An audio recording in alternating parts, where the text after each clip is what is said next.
So, first of all, you're aging from the minute you're born. It's a natural process. It happens quite slowly. It's like the frog that goes in the saucepan, they say, and then as the heat gets hotter and hotter, he doesn't realize the water's boiling. It's a bit like that.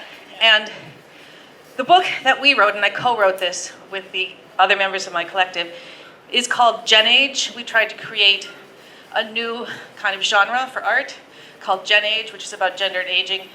We didn't see ourselves written into art history, so we decided to write our own history. And to me, it's, as I identify as a woman, we look at that issue, but we also look at queer people and their aging process and so on. And we look at the phenomena with women in particular, that you're kind of young, you're young, you're young, you're young, you're young, boom, you're old. When in fact, life is like this. You're young, you're young, you're young, you're a little older, you're a little older, you're a little older, you're a little older, you're a little older, you're a little older, you die. And we're kind of wondering in quite a critical way about what happens between the period where, more or less, we're no longer reproductively active to when we become Judi Dench. I was sort of expecting to be put on this kind of panel because my last two books have been on watching the process of women aging and how it is, to put it very simply, how it is invariably connected with shame. It has sort of become shameful to be older, for all of us maybe, but mostly for women. And this is of course something that is going to happen to all of us. So how do we define that? And one way of doing it was for me to try to look at it from different, cultural perspectives, because I think it doesn't entail the same thing in all cultures. So hopefully we can get back to that. But yeah, like Teresa said, it is happening to all of us, and we need to face it and be okay with it. I love the topic because I write about old people. My trilogy, also in English, is about three ladies over 90 years living in a senior house. And then this angry widow is about 74 years old woman who's always wanting to be a widow. And then my newest book is about 82 years old man because I try to give diversity to the big blunt of a mass of people old. We are, at least in Finland, where now it's totally normal to live 85 years old, 90 years, 95 years old. When we have this questioning about you have to put a mark which age group you are. So it's 45 till 54, and it's 55 till 65, and then it's 65 there. Because we think they are all the same and we don't really care about them. And I do. I want to liberate the old people. By the way, is there a perfect word in English just for an old people? Just one word. Old person, how do you call it? Ah, that's bad. Senior citizen is really bad. It's elder. I like elder as well. I think it shows respect for what the older people, the elders have been through. I don't know. Because I think that tells something about the issue, that we don't even have the word for them. But we don't have the proper words, but we do have a lot of bad words. We have the old hag, we have the witch, we have all of those. But I don't like certain age, I'm sorry, because that also plays into these notions that I'm 62. I'm bloody fucking proud of being 62, okay? Those are 62 years that I've had a long-lived life with ups and downs, and I hate expressions like, oh, you never ask a lady her age, or please, oh, it's so embarrassing, no, I know I look younger than I am. Fuck that. I am what I am. And when people say to me, oh, but you don't look 62, then I say, what does 62 look like? This is what it looks like, everybody, just so you know, okay?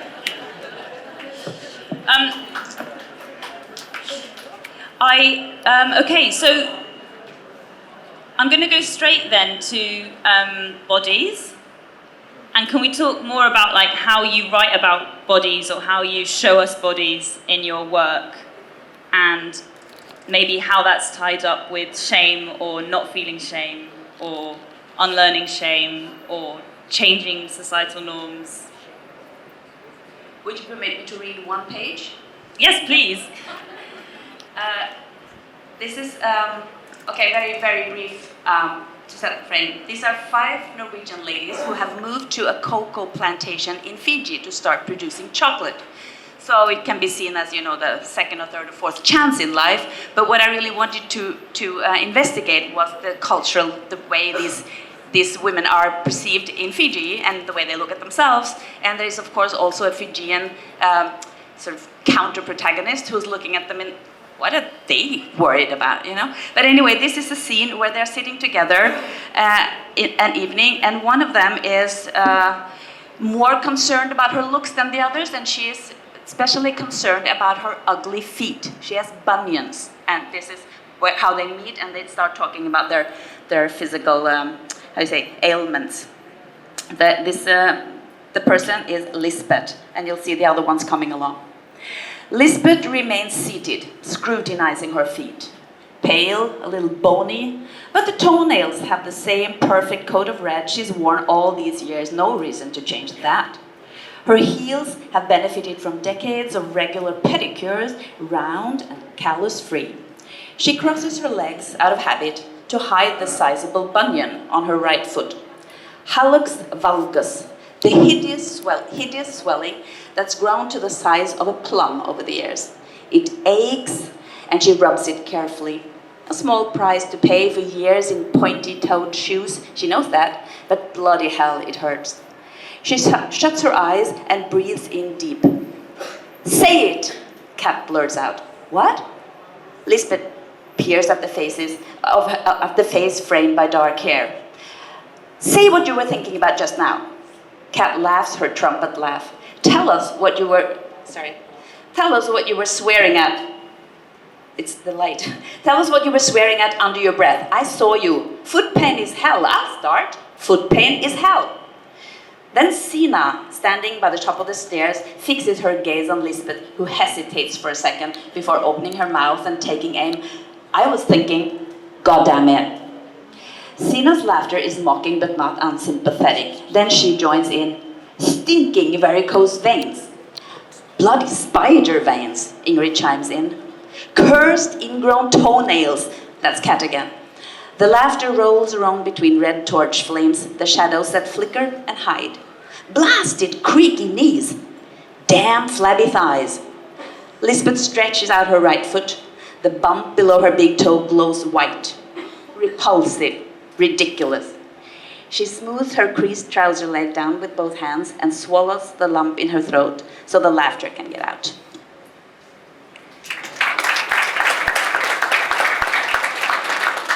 I guess what I want to say, use a little bit of humor, but it's also we hate it. I hate my creaky knees, but it's life, it's what I am, it's who I am. Like you said, this is the body, this is what it is.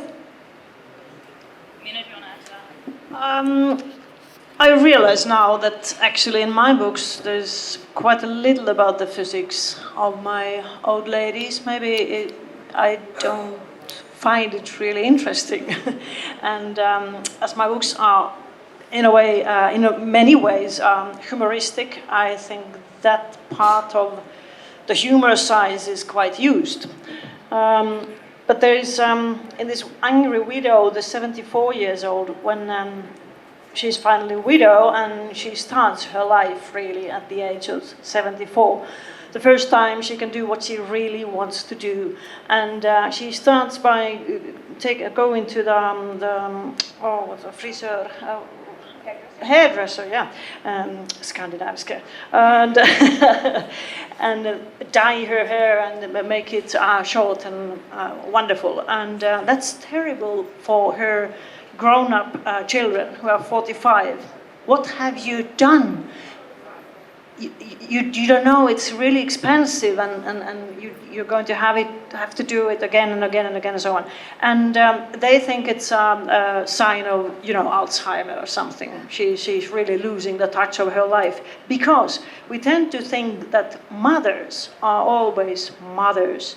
They are inchangeable, they are always only for us, and they can never have any sex. Not even when we were made. Well, I was just going to ask you, because you said that you don't show too much mechanics, but I know that your books have a lot of sex in them. I wouldn't say a lot of sex. There's a very astrological, symbolistic ending in The Angry Widow, but you will understand. But they are talking about sex. They are longing for sex. They are longing for physical contact, for someone to touch, someone to love. Because I think it is extremely important that we understand that being old, there's a very beautiful word in Finnish for old people, and I always use it. So being vanhus. So being vanhus really doesn't mean that you are a different person. You are exactly the same person. You have exactly the same wishes.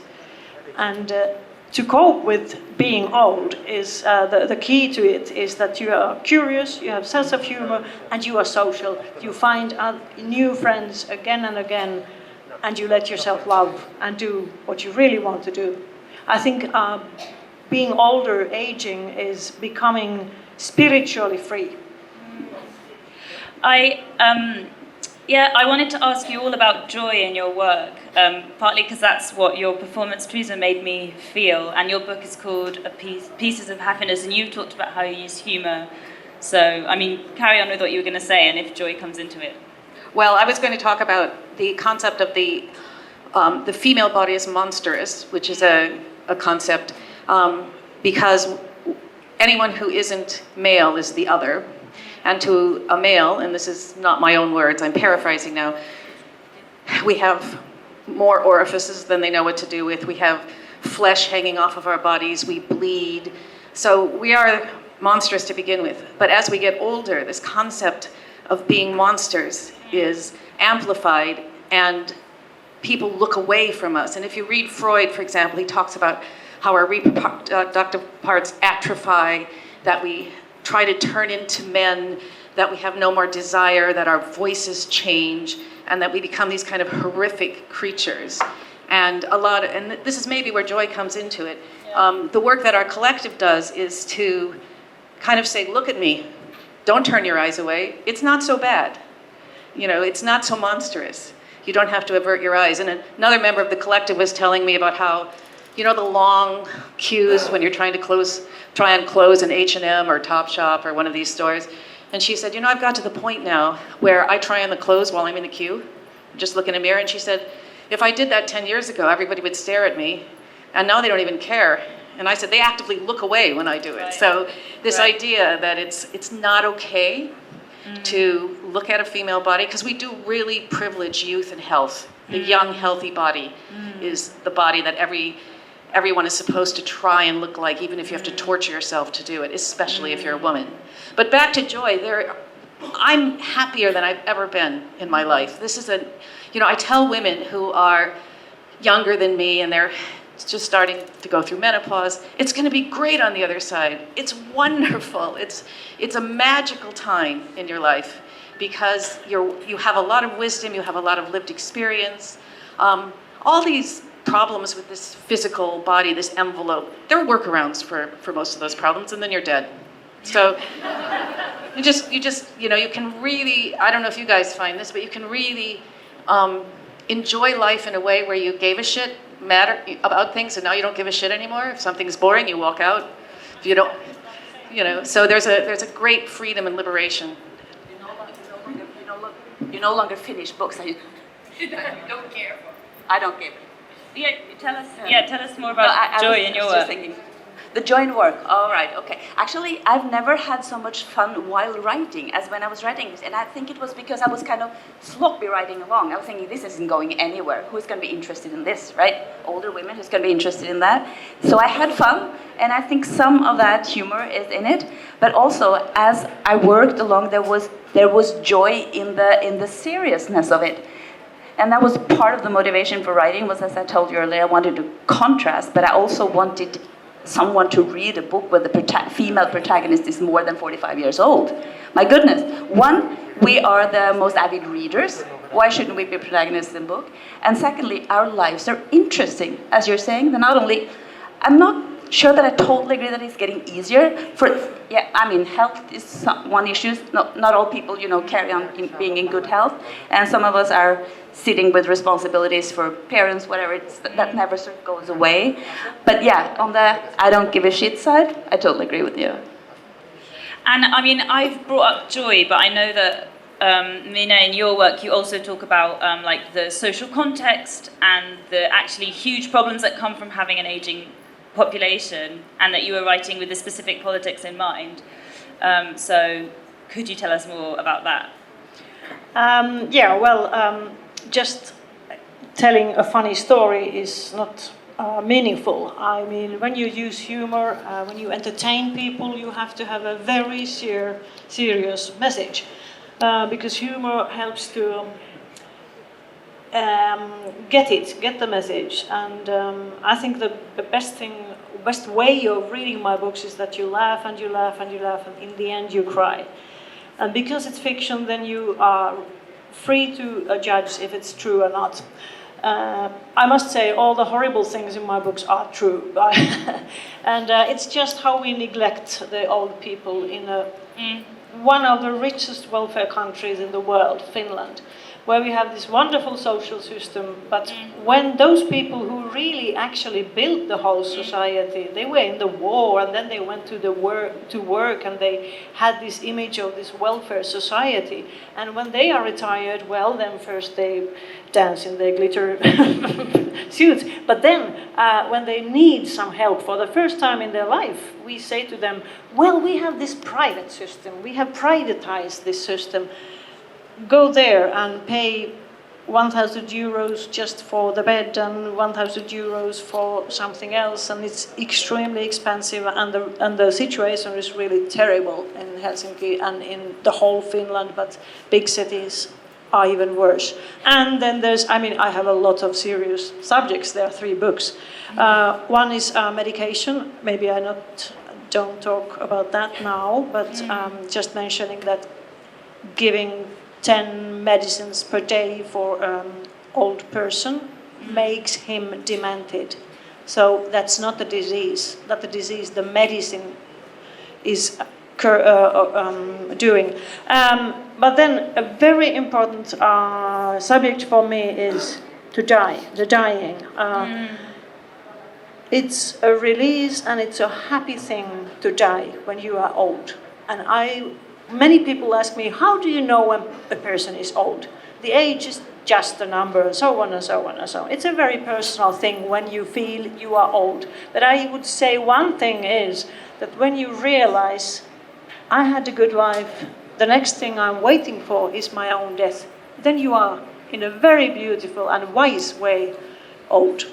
And we should just let them die. And we have this over-medicalized society. I think all Western countries have it, but especially Finland, where we can cure everything.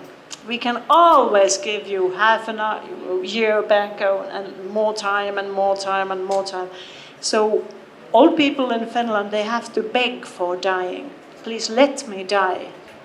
Dying is not a tragedy when you're an old person, and we should respect it.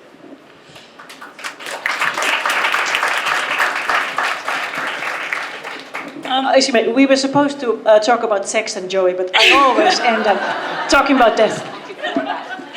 Well, I was going to say, it's a question of autonomy over your own body and your life, and in some ways it comes under that umbrella as well with sex and joy, I suppose. And you've led me kind of neatly, I think, onto something I've been thinking about, which is that I guess the way that this question is framed about aging and women is as if there is one universal experience of what it means to be an older woman. And we've talked about monstrous bodies, and of course we know that some bodies, no matter what the age, are always often thought about as monstrous. Culture comparison aspect, and yeah, I'd love to hear more about how you draw that out in your work, Anne. So a very common sort of literary way to do things is to contrast, right? So I thought, how can I do that? And I had the fortune to live 4 years in Fiji, which is something I'd strongly recommend. And one of the things that I saw there, and now I'm going to be very careful not to idealize, but it's a very different treatment of older women. Not that it's ideal in any way. This is a very patriarchal society. The gender-based violence is rampant, absolutely. But I saw there some kind of respect is maybe a cheap word, but respect for life lived in a different way. Even if it hadn't been a fabulous life or a fancy or a famous life, there was this sort of calm respect for age and for, I was particularly concerned about women, of course, and contrasting this to the way that I think, at least, I haven't lived in Norway for quite a long time, and I think Mida and I talked about that, the way older women in Western societies are sort of being redundant. I mean, when we retire, yes, if we haven't been someone special or famous or with special talent, we're sort of, there's no more use for us. Becoming invisible, becoming uninteresting, which is absolutely what we are not.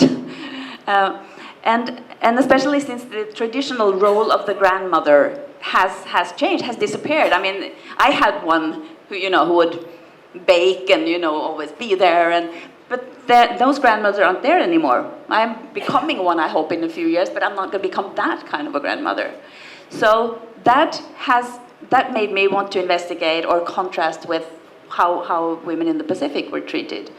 And that's why I put this Fijian woman into the book, to look at them and think, she thinks that they are so strange. They come to her culture and thinking, what's happening here? And it's the other way around, because she thinks that what they are worried about, bodies, things like that, is of no importance whatsoever. And when you spoke, you made me think of Judith Butler, who I know many of us in the audience have read, about the idea that gender is performed. And you can choose how to perform your life, or even the Shakespearean idea that all life is a stage and we are but actors upon it. And so I feel like I really have to give a shout out to my collective, who I'm the only member representing Grace here today.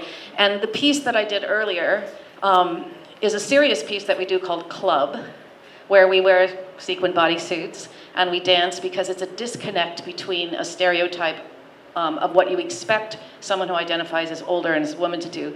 And it's a pity we don't have the slides, because I had pictures of my collective and I walking around Soho, the club district in London, in our bodysuits, trying to get into clubs with a club photographer pretty much not getting into clubs. And then dancing on the street and creating our own club in the history, traditions of clubs where, for example, gay people started clubs when they couldn't get into clubs. So we start our own club on the street. And we had a special protest club when Boris Johnson was inaugurated. So it's a pity you're not seeing any of that. So, woo! And is there something that people can Google to see those images? Yes, very much so. Our website is really easy. Again, this is almost like a protest URL. It's www.gracegracegrace.eu. And I'm told that if we crash out, I can't have that URL. You don't have the domain anymore? No, not unless I register as living not in the UK. Wow. I think this is about identity. We don't have an identity, a ready-made identity for women over 70, 75, 85, and so on. And that's why this kind of things are extremely important. I mean, if I don't want to dance, it's my business. You just have to do it your way.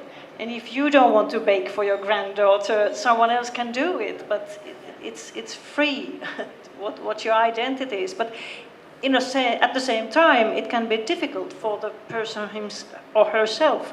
Like in The Angry Widow, actually the big plot is not just is she getting sex? Yes, she is. But it's does she find her identity after 12 years alone with a paralyzed man taking care of her husband, her quite dull husband, and waiting for him to die. She has lost the contact of her age group and the world. And then she comes out, and what am I supposed to do? I'm 74.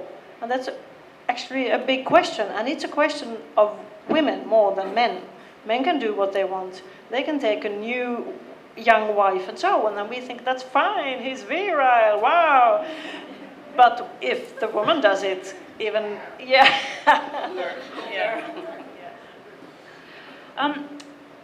I have a feeling that we're going to have loads of amazing questions, hopefully. So I want to start with those, unless you have anything you want to add towards the end.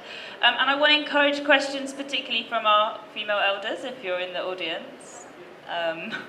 Okay, so.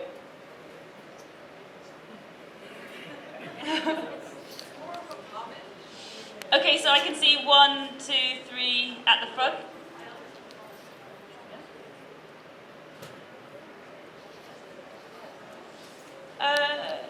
Let's start with the questions, and then we'll see how. Sorry, more of a comment. We'll start with the questions and see how we go. Yeah, but thank you. Yeah.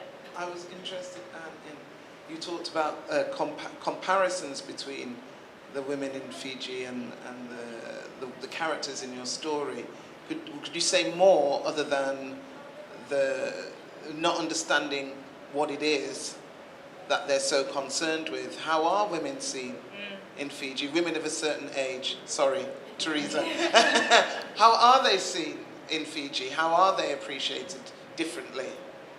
I think it also has a lot to do with what circles the women are active in, because it's not only family circles. Church, like it or not, is a very, very important circle, and it's very much run by women. Not in front of the altar, but everything else. I found that if I was going to meet women and understand how they live, I had to go through the church. I had to go to see them after church. That's when the problems came up. That's when they talked. That's when they talked about, for example, I was visiting a village after a cyclone. And that's where the things came up. It's like everything from it's our responsibility to serve whatever we have or have lost during the cyclone after service. It is our responsibility to protect our daughters, because there was a lot of incest. There was a lot of I hesitate to call it rape, because I don't think they would call it rape. We would see it as that, but it would be men taking access to the young girls in those communities, and it would not be talked about. Sorry. That's rape. That's rape, thank you. Yeah. No, but I'm thinking they would never say that to me. My daughter has been raped, but we have, yeah. Anyway, but you were asking, I'm going a little bit off topic here now. You're talking about how are women viewed? These women are viewed with respect, but they're also being beaten by their husbands. It sounds like very contradictory, right?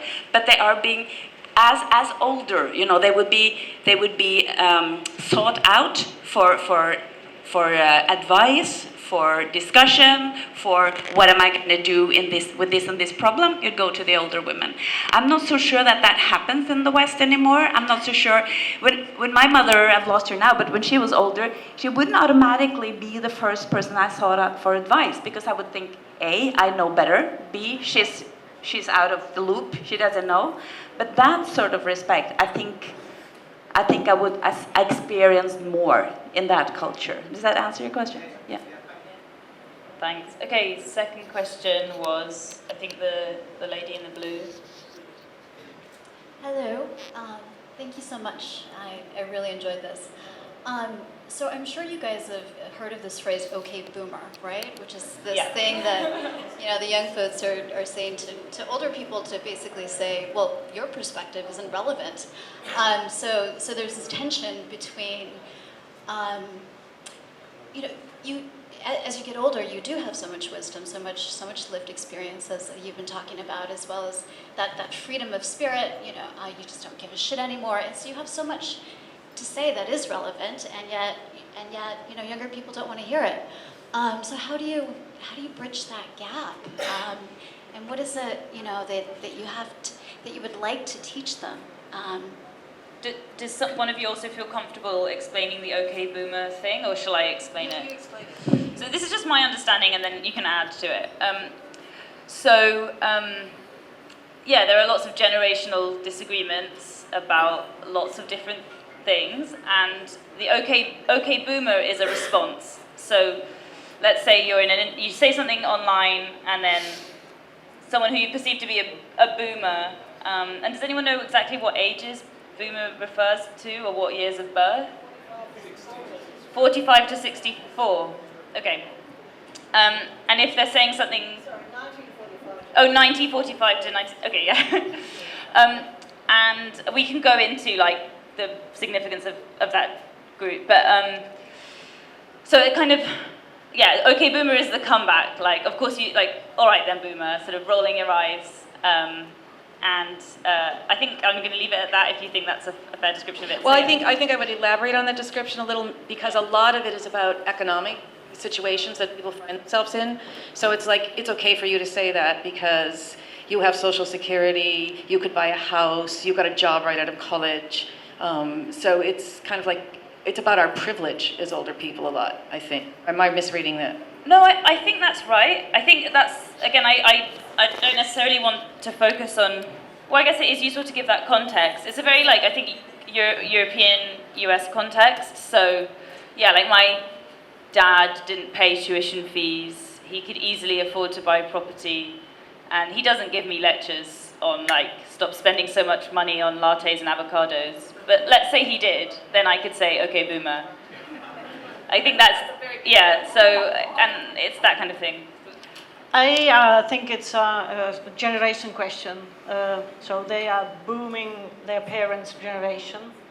And very often, when you skip one generation, go straight to granny, it's much easier. There's not the tension which we have towards our own parents or our own children. So I think this is a wonderful example in Dutch, Holland, the Netherlands, where they have this senior house where I think it's 10% or 20% of the flats there are meant for students, and they get it practically free. And the only thing they have to do is to play a shack game or have a conversation with the old ones, and that's extremely popular. They are queuing the students to have the flat like this, and we had the same in the first one now in Finland, and it's working very well. So forget your mother, go to grandmother. Can I get back directly to the question you said, how can we bridge this gap? I'll just try and tell a small story. When I grew up, I had a very good relationship with my mother, and as you become a teenager, you start thinking, I know better. She becomes less and less relevant in a way. I mean, you love her, there's no conflict, no big conflict, but she became less relevant. Then at 27, I had my first child. And suddenly I rediscovered my mother. There was this woman who knew how to do things. We lived in different cities, so she'd come after I had my baby. And, she knew when the crying was just crying, and she knew when the baby was hungry, and she knew that I needed to rest. And I thought, wow, she's good. And I hadn't thought that about my mother for many years, that, wow, she's good at this. That was a long time. So I think, to connect this to your question, try to look at your mother as, a person with a lot of aspects. You might discover new things about her.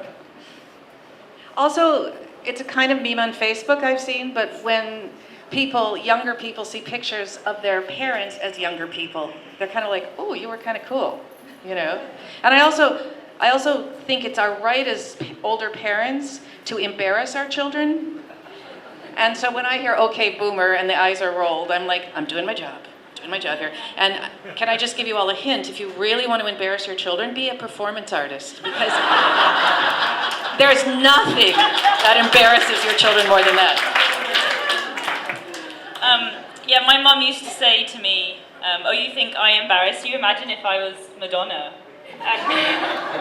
Anyway, I would love her either way. So, okay. Oh yeah, is it a question? Well, I was just going to present what the Bengali, Yeah, okay, and then we can... the Bengali scenario. Thank you. And usually across the class divisions and stratification, women older women enjoy a better position, and that is to be especially the case in joint family. When a woman reached a certain age, she was automatically respected. Could you bring the mic slightly closer to your face? All right. Be really loud. So when those scenarios are changing, in fact, even in my family, my aunts and they were pretty dominating women, So their husbands didn't raise their voices against them, But those days are gone now. You see, this new economic situation where the woman has to go to bring a second paycheck into the family.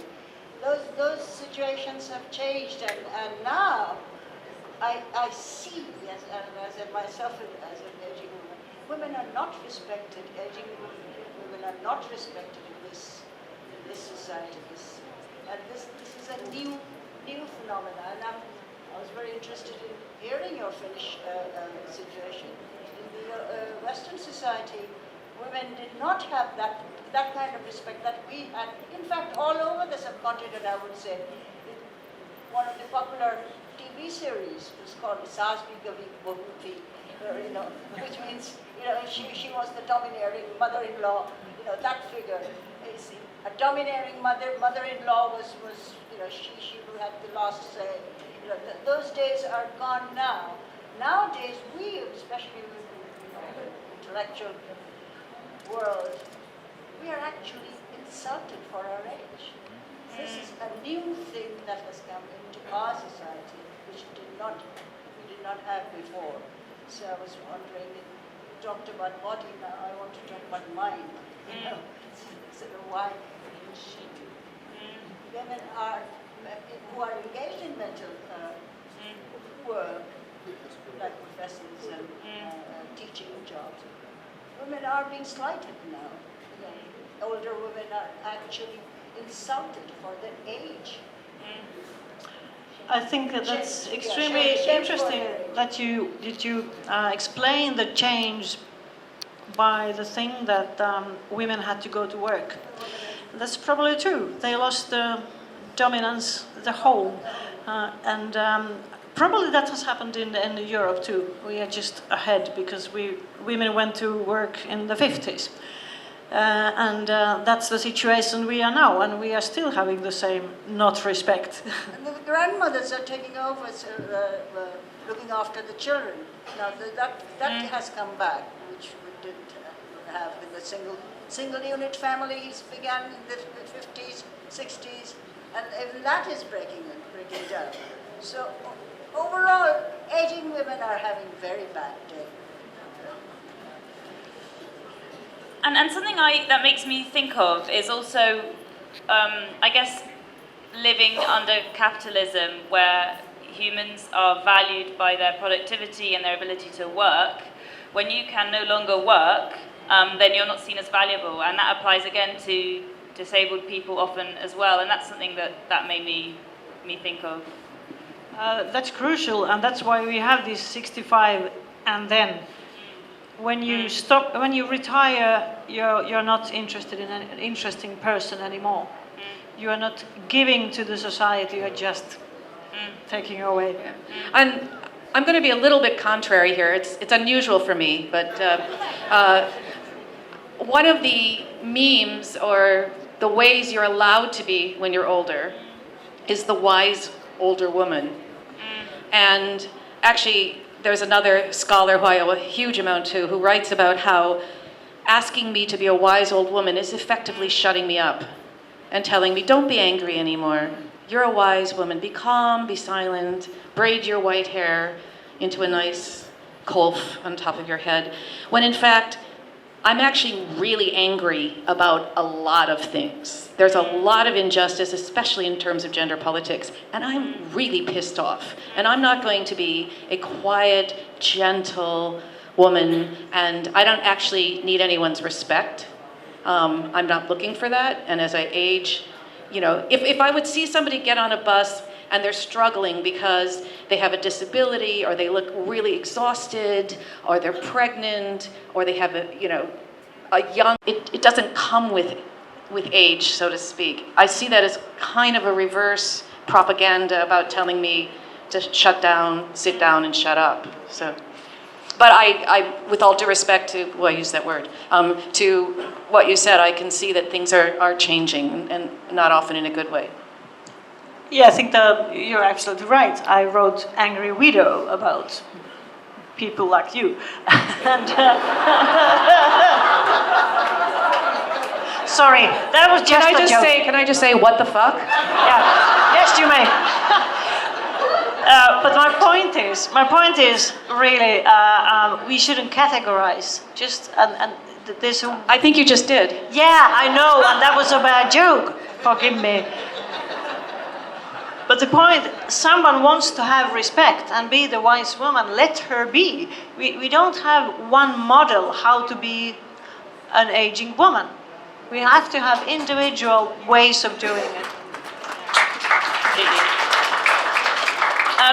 So I think it's almost time, but if you would like to tell us your comment, very briefly, maybe in 1 minute, max. I was just going to agree with what you said about liberation, being liberated, because I think that's been the best part. As you said, you come to a point where you really don't give an F word. You walk in and you don't care what people think about how you're dressed or what matches. You are just, I know what I know what I like. So I think that's been the best part of being a certain age. Okay, what an amazing note to end on. Can you please give a huge round of applause?